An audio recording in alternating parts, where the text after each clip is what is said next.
Hello everyone and welcome back to episode 189 of your favourite Formula 1 show. Yes, Jamie and I return, and so does Formula 1. We're back ready for the Dutch Grand Prix this weekend. Jamie, first of all though, how are you doing? How's your summer been? Is it nice to be back at home? It is. Since last episode, I have been to the south of France and back, a little day trip to Monaco. Where have you actually been? Yeah, I was going to say, there we go. Yeah. Get that one in there. I wasn't staying in Monaco, but we did go for drinks on the casino square, so you know what, can't complain. But I'm back. Oh man, I'm just trying to I've thought to myself, this is the same guy I knew at 16 years old who still played Minecraft. At 20 years old, I still play. No, at 22 years old. That's not something you claim. And at 24 still, yeah. No, I don't play anymore, but I might again in the future. Who knows? Oh, dear. But it was good fun. But back, it took me 12 hours to get back from the south of France to Manchester, so that was a bit rough. Wait, I might as well have walked. No, not south of France, I suppose. No, you couldn't. But yeah, we love EasyJet. I don't. I mean, they're very cheap, but there's a reason. But less about me and let's talk about Formula 1.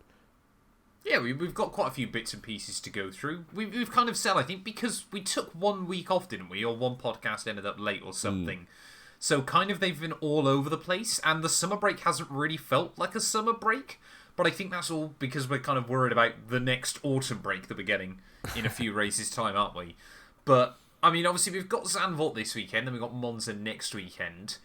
Kind of a lot of the talk is more behind the scenes, isn't it? Because September is scheduled to be a busy month. Yeah, a lot of deadlines and stuff appears to be happening in the next month and a bit or so. Not only with the drivers and the team members, but also like Zandvoort is not looking good for the future either.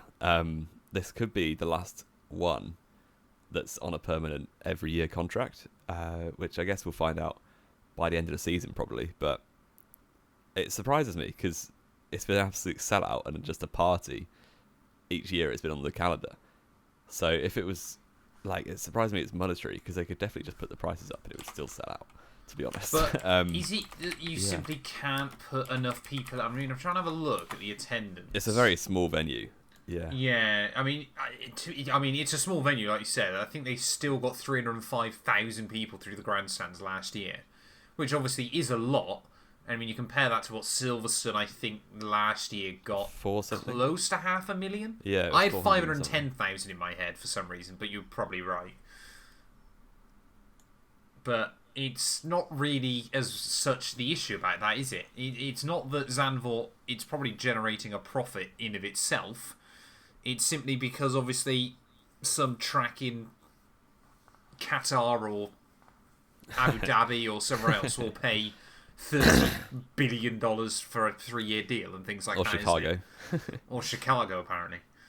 Yeah, and it is a shame because Liberty Media and the FIA seems to be kind of, back in the day when they came in, it was all like, I want to protect the heritage, keep F1 where it was born, where it belongs in Europe, but while also taking it to the world, which I think, to be fair, they've done an okay job at. I would say only losing Germany is probably the biggest casualty of that. France as well, I guess. But we kind of always forget about Castellet, don't we? Yeah. France is so bizarre. Like, it should have like a Silverstone of its own. Not actually Silverstone, of course, but the home of. I mean, it should be Le Mans, really, shouldn't it? Le Mans or what's the one near where Gasly was born? I can't. Rouen. Yeah, I guess, yeah. But for some reason, it's the birth of Grand Prix racing in Po, but they just haven't bothered ever making a real track. Does that surprise me about the French? Not particularly. But fair enough. I mean, obviously going back to what you were saying though about Liberty Media, obviously, it kind of feels like they've been able to keep that balance so far, just with the tide slowly turning away. But I guess it's the other odd thing as well, because of course, personally, I'm not that worried about Zandvoort potentially not being on the calendar anymore. Like, it's obviously last year's race, yes, was an absolute banger, but that wasn't because of the track. That was just due to the weather. Like, changeable condition races like that can often create the best races. But, the bigger one for me, and I know we've spoken about this before, is obviously whether we lose Spa or not. Because obviously, yes, I get that Zandvoort has a lot of history. Hasn't hosted anywhere near as many Grand Prix, though, has it? No, nowhere near. And only obviously came back on the calendar 2021, so it's not been around that long in modern Formula 1, because before that was in the 80s? 90s? Yeah, last race was 85, Lauda's last ever win. Oh, yeah. So that's good knowledge from you. Thank you. Yeah. So it's obviously not a stalwart of the calendar, but it's like, is this the first domino to fall of a few more?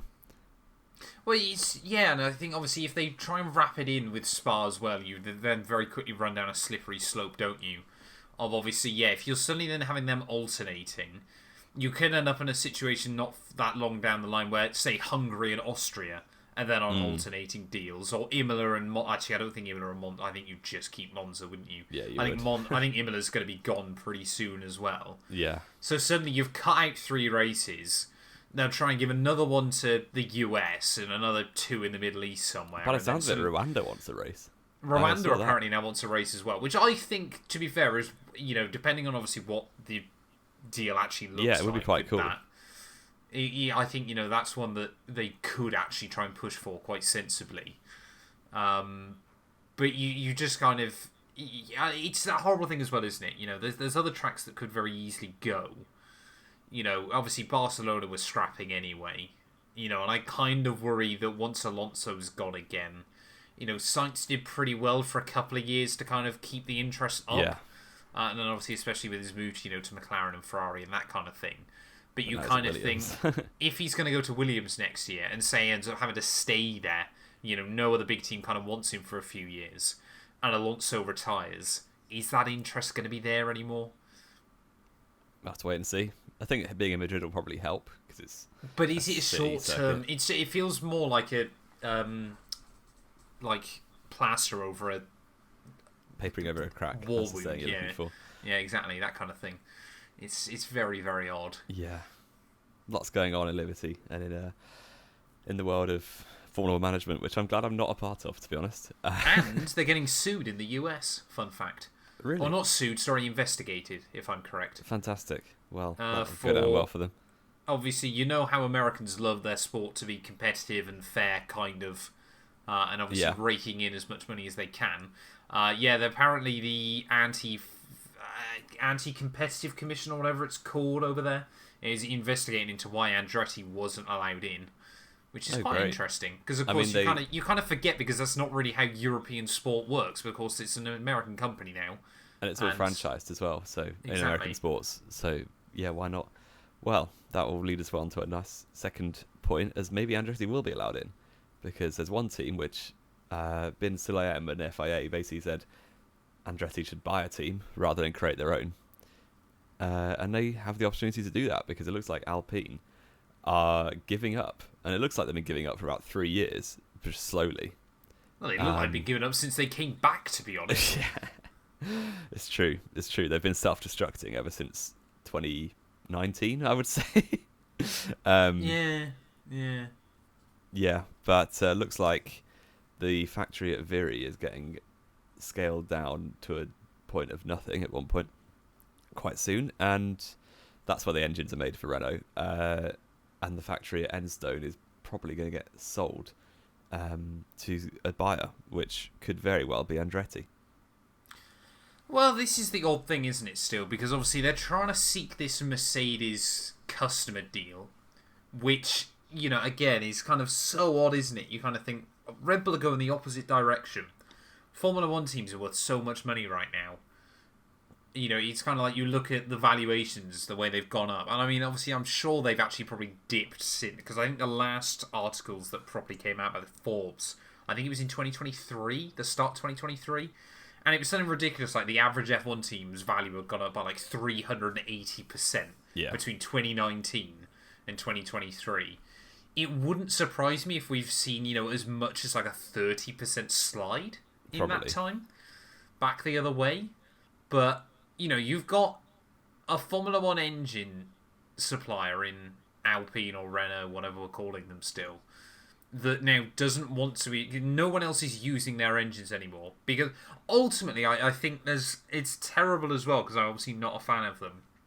But I feel there should have been an element of the FIA let them catch up a bit, which is odd to say because they should just be able to do the job. But you know, when you think, obviously you had all these engine lobby freezes by Red Bull suddenly, as once they just got just to the strongest engine on the grid, I would still argue, and then obviously no one else can then catch back up again. You know, and all these freezes till the end of next year, and no one can do anything, you know, apart from reliability, which allows you to make a bit more power and all this, that, and the other. You're kind of there going, if you know you're going to be on the back foot for like 3 years, what is the point? Like, that's never really been what F1's been about. Yeah, and it's been a shame to kind of freeze that development race, but it was in Red Bull's interest and cost cap interest, I'd imagine. And as at well, the time, it seemed wise, yeah. Yeah. But obviously, Formula One has absolutely transformed itself since then. Yeah. But Alpine are looking for Mercedes engines, which they last used in 2015 when they were Lotus. Correct, got a podium. Romain Grosjean, 2015, I was there. When they boosted the engines because they were having the bailiffs around at their garage because they ran out of money. They celebrated with the bailiffs that weekend. Yeah, they got a moral boosting power boost from the FIA that weekend. Otherwise, Hulkenberg would have got a podium. No, it was from Mercedes. Oh, it was from Mercedes, wasn't it? No, Mercedes gave them extra torque settings, and they showed them on the steering wheel how to get more power out of the engine. Yeah, just because they felt bad for them, basically. But Andretti could well purchase the Enstone team and give it its like 8th new guys in F1, or maybe something like that. They were originally Tyrrell, I want to say. Oh, I believe so. Yeah. Or Ligier. Would it be one Ligier? Of those? I think no, Tyrrell it is was Tolman, Mercedes. even. Tolman, yes. That's the one. Yeah. Because Tyrrell was Mercedes, or that's their route. But yeah, that could be exciting and actually good news for Andretti, because I don't think they'll get in with their own team anymore, which is very sad. But they might make the Enstone team more serious, which is good news. I still wonder whether, in an alternate universe, had Andretti been led in, and of course probably would have been using Alpine power units, then how this could completely transform the other way. Because there might then have been a little bit of underhand, oh, well, let Alpine just do a little bit more with the car, so Andretti can be a bit more competitive. But of course, it's kind of felt that if they had let Andretti in, they would have wanted to see them fail for some reason. It's really odd. It is odd. It's going to be one of those things that comes out in a few years where, like, some cloaked, masked figure at the back of Liberty Media had, like, an altercation with Mario Andretti back in 1992 and has hated them all ever since. Yeah, and now he's got a vendetta bizarre against... like that. Exactly. Yeah. Something really odd. Yes, indeed. Yeah, so peculiar. And they're still looking for a driver, aren't they, for next year, between Doohan or Joe, which is quite fun, because Joe might have a lifeline. Joe's willing to offer them, I think, $35 million, isn't it? Great. Which, take it. I really like Joe, and I think you know exactly what I'm about to mention. But such a shame reading his comments over the last couple of weeks, isn't it? Oh, yeah.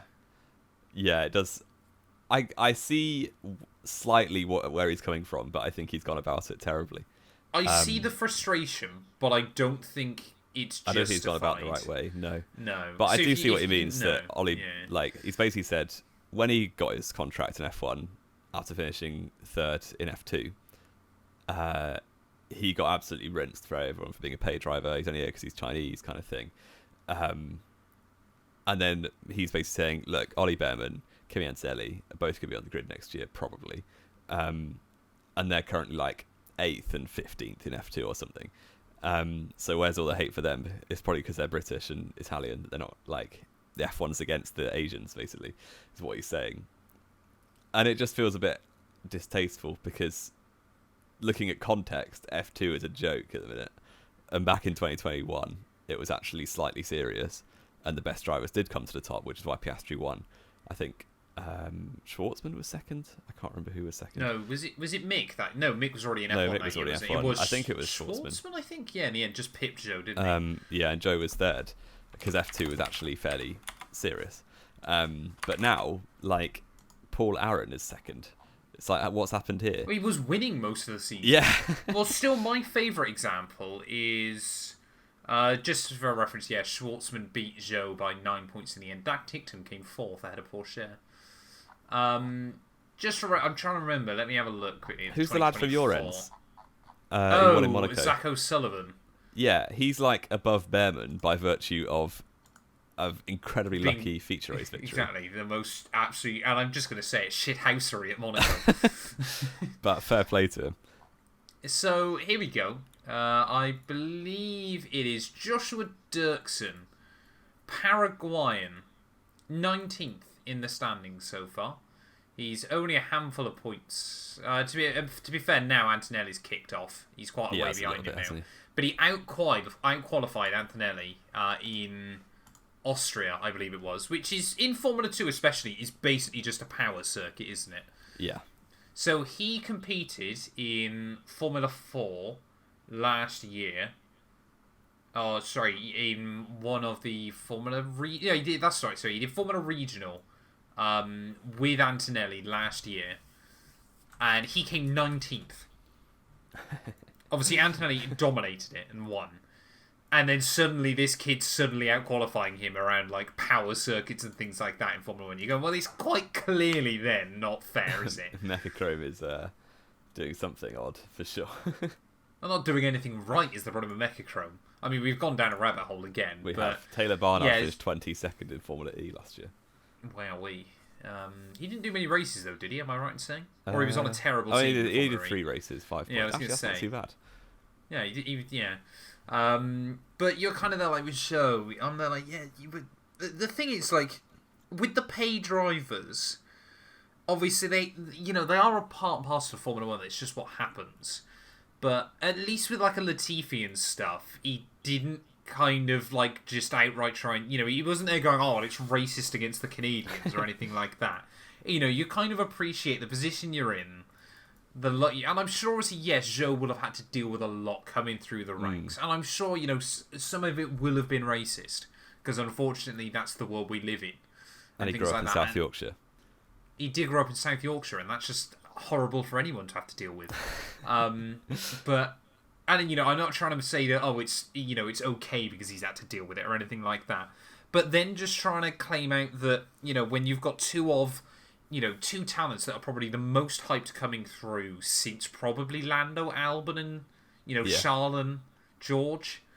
You kind of got to think, these two are touted by everybody to be, future world champions battling for world titles against each other in years to come. Zhou, I love you. Younger no, yeah, exactly. No one's been... And yeah, that's the other thing as well. Obviously, Behrman's what? 19? Antonelli's 17. So. Zhou was 23, 22 when he got into Formula 1? I think it's 22 when he got in, yeah. But yeah, it's a little bit bizarre. But he might end up staying on the grid, which I would like. I would like a lot. Oh, no. It's time's up, surely. But it's Zhou or Doohan. It's like, Doohan's not going to do no better, in my mind. You don't know that, though, is the problem. And I would like to see Zhou against someone who isn't Bottas, because it could be that Bottas is just quite good. Bottas has always been quite good. Yeah, so Zhou maybe isn't that bad. We'll see. But I'd still like to see him give the chance to someone else again. You're kind of there going, Zhou's got to be, like, bottom 5 most likely to lose their seat, surely. Like, in terms of... Not talking about the politics or anything like that, but I just mean in terms of talent. Like, you think if you were going to have to pick drivers that should be dropped off the calendar simply for talent, Lance Stroll... Probably Daniel Ricciardo now. Logan Sargent. Zhou Guanyu. Yeah. Exactly. Those are like your bottom 4, you're saying, aren't they? Really? Probably. I think you're harsh on Ricciardo, but yeah. No, I think time's up. Come on, clock's ticking. Fair enough. Well, we shall digress and move on. But Zhou could end up at Alpine, which is where he came through the academy, so you never know. True. It's true. You never know. More driver news. Well, we kind of spoke about Kvyat, so might as well talk about him again. He's going to Mercedes, probably.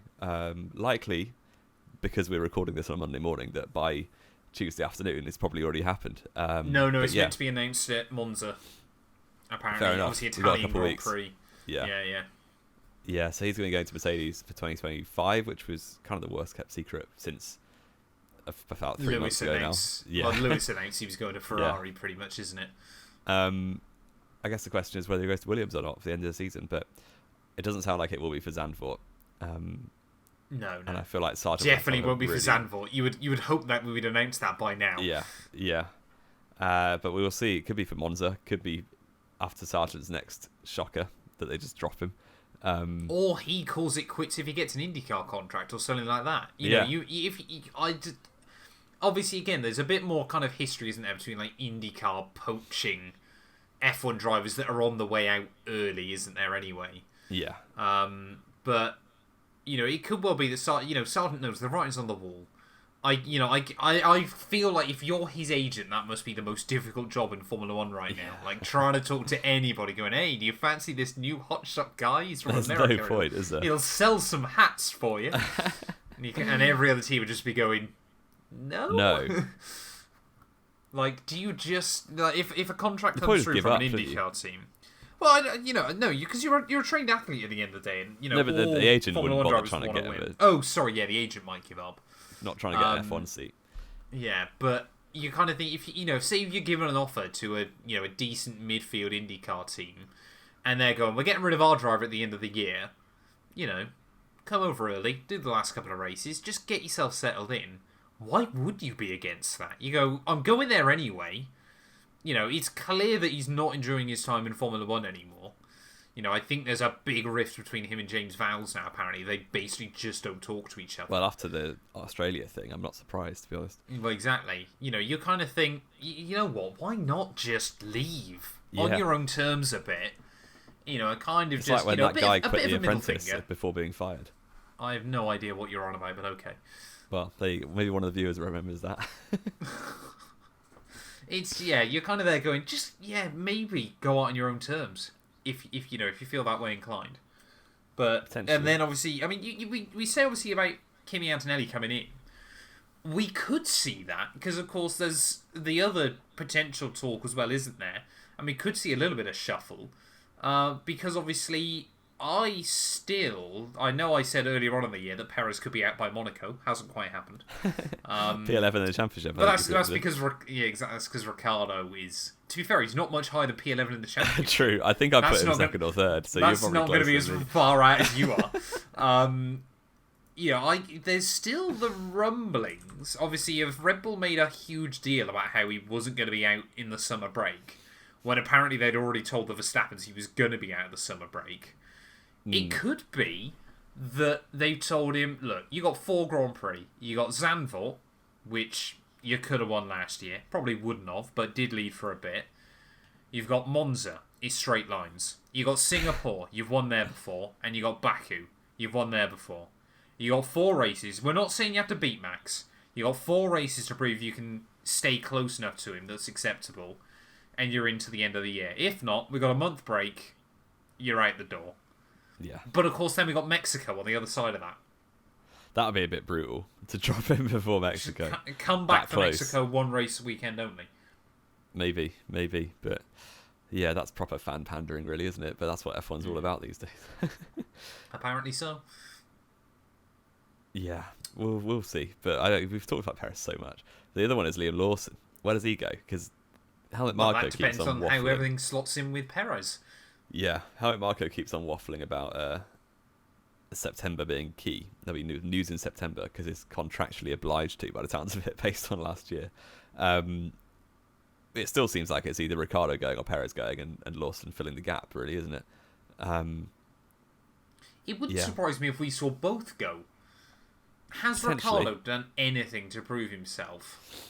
Well, he's not been awful, but he's not been good either. It's like, but he hasn't done better than Yuki. Yeah, he's been very middling a lot of the time. It's again the kind of this. I know we spoke about it again so many times, but this kind of vacuum that's formed since Dietrich Mateschitz passed away. Apparently, obviously, there is so much kind of. We're spending all this money on a junior Formula One team that's got a 35-year-old Australian man in it. Why we've got like so many juniors. We got the guy that's leading Formula 2 right now. Yeah. We got a guy that probably does deserve a Formula 1 seat who's just sat around not doing a lot. What is this junior team about again? Remind us. Like, just chuck Lawson and Hadjar and put Tsunoda into Red Bull. And a guy in his 4th season with him. Yeah. Yeah, that's not what this team's been about for the last 15 years, 20 years now almost. Yeah, it's a strange one. Very, very odd. And obviously the last little, well, I say it's not quite driver news, is it? But apparently, Newey to Aston Martin is basically a done deal. £100 million over 3 years. More than Alonso. Yeah, but that's probably not. I thought Alonso was on like 40 million, but you might be right now. It's certainly up there, second or first highest paid person. Yeah, wild. And they want to try and target Verstappen for when Alonso retires. That'd be insane. Imagine if Aston Martin, Red Bull, just slowly became Aston Martin. Well, Aston Martin just need to learn how to make a proper car, and they'll be fine. Yep, it's a fair assessment. It's a very fair assessment. Because their ambition is great, but they haven't really. They absolutely doing something Mercedes. dodgy with the money. Absolutely doing something dodgy with the money. Wouldn't surprise me at all. I refuse to believe otherwise. Yeah, I think everything. It's kind of going to be one of those things, isn't it? Where until we kind of move into Zandvoort, out of Zandvoort, isn't it? It kind of feels like everything still a week out is slowly start building back up, but then come Friday or Thursday with the interviews and everything, stuff will start popping off. But we'll wait and see. Jamie, do you want your quiz? I mean, I do. I'm slightly worried by the sounds of your prep, but we'll give it a go. No, it's fine. It's absolutely fine. So, name me a Dutch Formula 1 driver. Robert Doornbos. What does he do now? Remind me. I actually don't know. Come on, you know this. I don't think I do. You told me a couple weeks ago. He does something dodgy, doesn't he? No, not dodgy. He sells marital aids. Oh, well, there you go. Was that the one you were expecting? No, it wasn't, actually. Max Verstappen. That's still not the right one.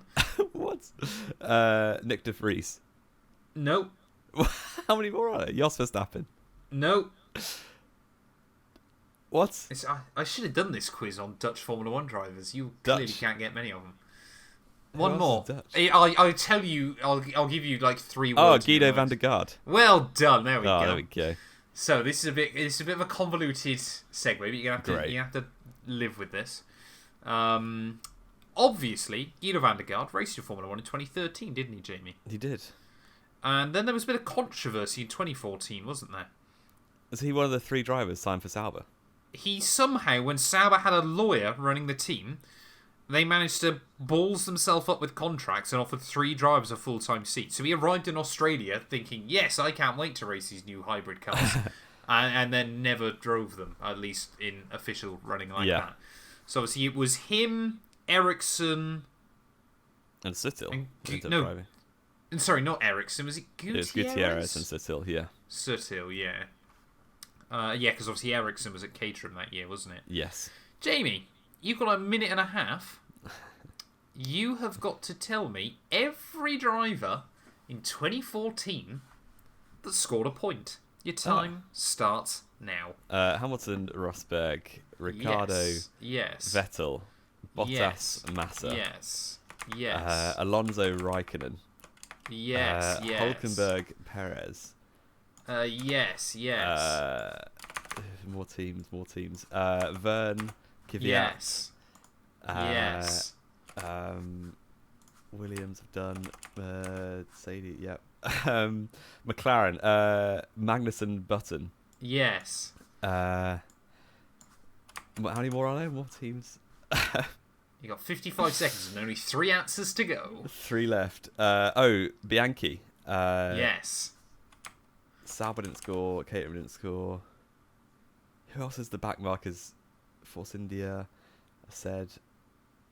Oh, I really should get this. I should never have given you a minute and a half. This was too easy. 35 seconds. What's the one team I'm forgetting? They're on the good now, this is probably. Great. Not Haas. Renault. Lotus. Isn't it Maldonado and Grosjean? Correct! There and we with go. 23 seconds on the clock. Fair play to you. Well done, sir. There you go. I thought I'd try and give you a bit of a convoluted one this time. Yeah. I just closed all my tabs. Oh no, do you need them?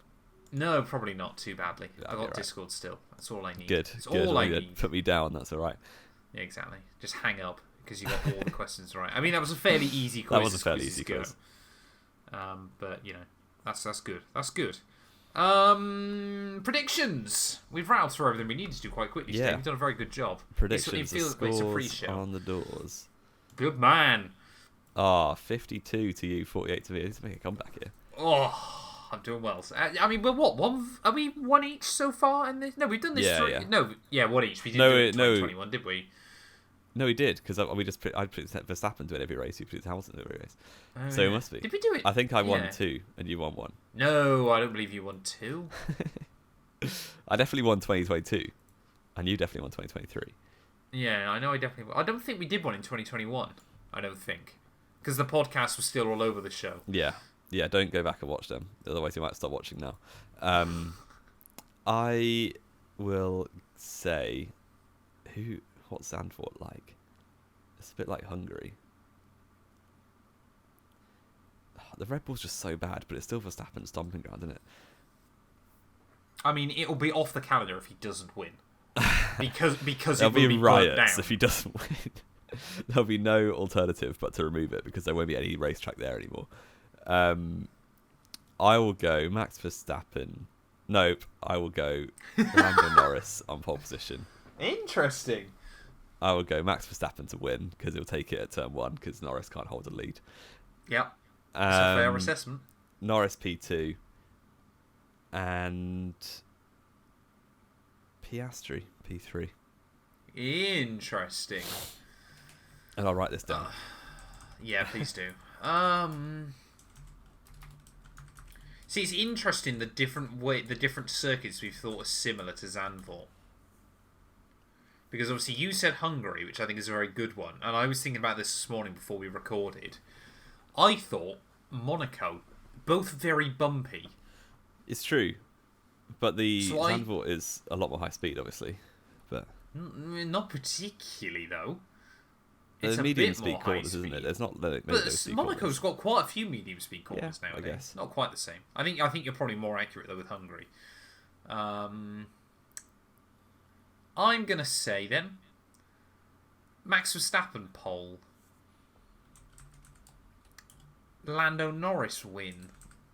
Wow, you hate Norris most weeks. I do, yeah, but I'm just thinking Zandvoort. I'm going to say... Powered by the Orange fans. No, not quite. Well, Charles I'm going to say Max Monaco. P2. Yeah, but that's what I was going to originally put Leclerc pole, but I thought, no, don't be stupid, Matt. Ferrari be nowhere second half of the year. Although they did kick on strong last year. Although that was more at the high-speed circuits. Pole in Belgium. You know what? Yeah, I'm going to say Lando, Max, Charles. Top 3. There you go. No Mercedes on either of our podiums, and they won 3 out of 4 races. It's wild, isn't it? Absolutely wild. There you go. There we go. It wouldn't surprise me to see Hamilton on the podium. He's been very good recently, but yeah, could happen, but I don't think so. I just don't think this is going to be a track that suits Merc. You know, you look at a Monaco or really a Hungary. They were neither particularly good at either of those, were they? Well, Hamilton still got 3rd in Hungary. Yeah, but Hamilton's goated at Hungary. Only because he blew up Verstappen, but yeah. Eh? Oh, this year? Well, not really, still. Max couldn't keep his cool. It was incredible. Oh, there we go. We got anything else to add, Jamie? I think we've rattled through everything pretty well, haven't we? I think we've rattled through everything. There we go. Wonderful. Well, thank you all, as always, so much for listening. We are agonisingly close now to 700 subscribers. Still the goal of 1k remains. I'm going to try and be good and post a bit more stuff on the socials. Jamie, I forgot to mention this, we did a quiz, a poll with the viewers over the last few weeks. You didn't know about this because I don't think you ever look at the channel, do you? Well, I go on YouTube occasionally. So, we ran our annual Driver of the Season so far quiz. Oh, I did see this. So, I'm going to ask you, and I want to see if you agree with the viewers. I would like to hope it's Verstappen, but we'll see. So we had 5 groups. Okay. And I want to see if you agree with all of the fan predictions. This is called Knowing Will, so my decision will be final. Basically to see, whether the fans know Wheel, or the viewers, or anyone that just clicked on some pictures of Formula 1 drivers. So, Group 1 had Verstappen. Bearing in mind, these are all randomly generated. I saw this group, and I was like, that's ridiculous. Verstappen, Magnussen, Zhou, and Stroll. Was it Max Verstappen? Max Verstappen did win that group. Magnussen got 10% of the vote, though, staggeringly. Wow. That's Which almost the main Hamilton policy he has this season. Group 2, Perez, Hamilton, Hulkenberg, Tsunoda. The fans will have voted Hamilton. But I would put Hulkenberg throughout that, as we discussed last week. Hamilton did get 68% of the vote there. Hulkenberg got 22%. That's insane. And to be fair, that's one of the closer ones, I think.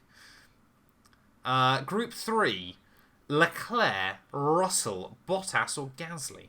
Oh, that's actually quite close. I feel like people would have voted Russell, again, for recency bias. But I would say Leclerc. Correct. Russell got 76% of the vote. Charles Leclerc got 19%. This British bias is crazy. You complain about us. Group 4. Yeah, I was going to say, people complain about our British bias, but clearly the fans feel the same way. Group 4. Lando Norris, Carlos Sainz, Logan Sargent, or Daniel Ricciardo. That should be Lando Norris, but people dunk on him at the minute. I'd really hope it's Norris. Norris did get 72% of the vote there, Okay. ahead of Sainz. Weirdly, Sargent got 3 times as many votes as Ricciardo, which I quite liked. That's quite funny. Group 5 even, the last group then. Oscar Piastri, Fernando Alonso, Esteban Ocon, and Alexander Albon. That really should be Piastri. That's obviously... It was Piastri. The most dominant pole of them all. Yeah. 92% of the vote. The fact that Verstappen wasn't the most dominant when the second best driver in his group was Lance Stroll. Well, Magnussen was voted the second best driver in that group. But do you want some other fun facts from this that I've learnt? Yeah. Luckily, the fans, or the viewers, sorry, we should say, do know wheel, because Esteban Ocon received the least votes of anybody. He got 18 votes. 18 people only. 18 people. And I think the second lowest, if I'm not mistaken, Ricciardo, for example, got, I believe, 120. I'm very glad that nobody clicked on Ocon. Well done, everyone. Yeah. Bottas and Gasly got like 200 votes. No, sorry. What, no, so you did like a... Do you do a semi-final or just a final? I've done a final, and Verstappen did win, but it was quite close in the end. Good. Well done, Yeah, fans. I think it's a little bit skewed, obviously, because some had more votes than others. Yeah. But yeah, Zhou Guanyu, for example, got like 40-odd votes. I think he was second lowest overall. A lot more than Ocon, so we move. Exactly. But more people did vote on that one than Ocon's, to be fair. But yeah, Ocon got 1% of votes on the final group stage, which I think is both hilarious and impressive all at the same time. So well done to the viewers. You did pretty well there. We're quite impressed with that one. So congratulations. You do, in fact, as a group, no wheel, which we're quite happy with. Interestingly, only 700 subs or just under 700 subs on the channel. And yeah, 2,000 people voted on that final group stage. Nice. Which was the least of all of them. So get yourself subbed, please. It would be greatly appreciated. But yeah, I think that's us done with everything we wanted to talk about, Jamie. Yeah. Wonderful. All good. Wonderful. Thank you all, as always, so much for listening. If you have enjoyed, please do make sure to leave a like, drop a sub, drop a follow, all that good stuff. The ranking every driver's video has actually done very well. I've just realised. In fact, it's in 5 days has already become the most viewed video we've ever done. Oh, on this channel exclusively. So thank you very much. Yeah. And yeah, we're gonna smash that with this Dutch Grand Prix preview somehow. I'll clickbait it badly.